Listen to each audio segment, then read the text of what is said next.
నేను నా పెళ్ళామని పిలుస్తాను, ఏమి అమ్మని చెప్పని అడుగుతాను. ఉండవు నీ పెళ్ళాము, నీ పెళ్ళాము పెళ్ళైందా? ఇంకేమే మన దొంగ పెళ్ళి ఒకటి చేసుకుంటే ఏం చేస్తుంది నీ భార్య? ఏం చేస్తుందిరా? నీ భార్య బట్టలు సేవలు చేస్తా ఉంటుంది, సేవింగ్ చేస్తాంది. సేవింగ్ చేస్తా. చూడప్పయా అట్లంతా మాట్లాడద్దు, పసిబిడ్డ నీకు తెలీదు. సేవలకు వచ్చి ఉంటుంది. అయితే అమ్మ అని పిలు. నాకే అంటే ఏముడా? నీ పెండ్లం పేరు నాగమ్మ, నా పెండ్లం పేరు నాగే. నీ పెండ్లంకి పేరు పెట్టుకున్నా, మా పెండ్లంకి పెట్టుకున్నామప్పా. పెడుతుంది బ్రిడ్జ్ కింద. పేరా? బ్రిడ్జ్ కింద? బ్రిడ్జ్ కింద పండేసి పెడతావా? లేదు, ఇంకో పెట్టా.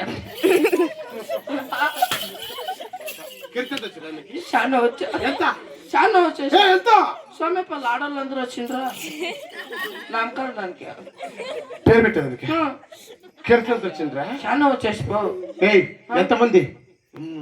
100 జనం వచ్చేయండి. 100 చాలా వచ్చేయండి. లేప ఎంతరా? 500 జనం. పేరు పెట్టేదానికి 500 జనంకి? నిజము. చాలా భీము, చాలా కిరసంత వచ్చిరా? చాలా వచ్చేసా. భోజనాలు రా? భోజనాలు కుడితే ఆడే బ్రిడ్జ్ కింద వేపించేస్తే. ఎన్నిసార్లు బస్ ఇంటివి? భీమే ఆడను ఒక 1/2 గ్లాస్ పోయిండొచ్చు. 100 జనానికి? 100 జనానికి. ఇంకా మిగిలిపోయా అనాథాశ్రమాలకి ఇచ్చేస్తున్నాయి. మిగిలిపోయా గ్లాస్ మిగిలిపోయా. అందరూ తినేసి ఇచ్చిపెట్టి వెళ్ళిపోయారు. సమయ అయ్యా యాడ వేస్ట్ అయిపోతుంది అనేసి అనాథాశ్రమాలకి ఇచ్చేస్తే మీ ఇంటికి 2 చెప్పి చంపిస్తున్నా. మాకేం తక్కువ సన్నాలు చేయండి, భోజనాలు మేము తింటామా?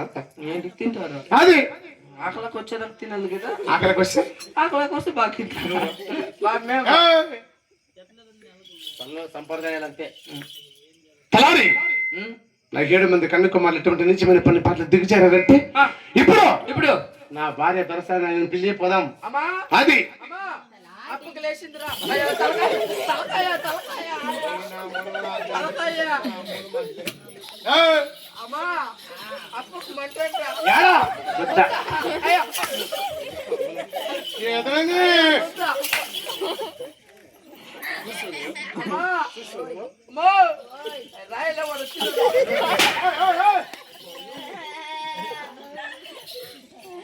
ఆనందన్న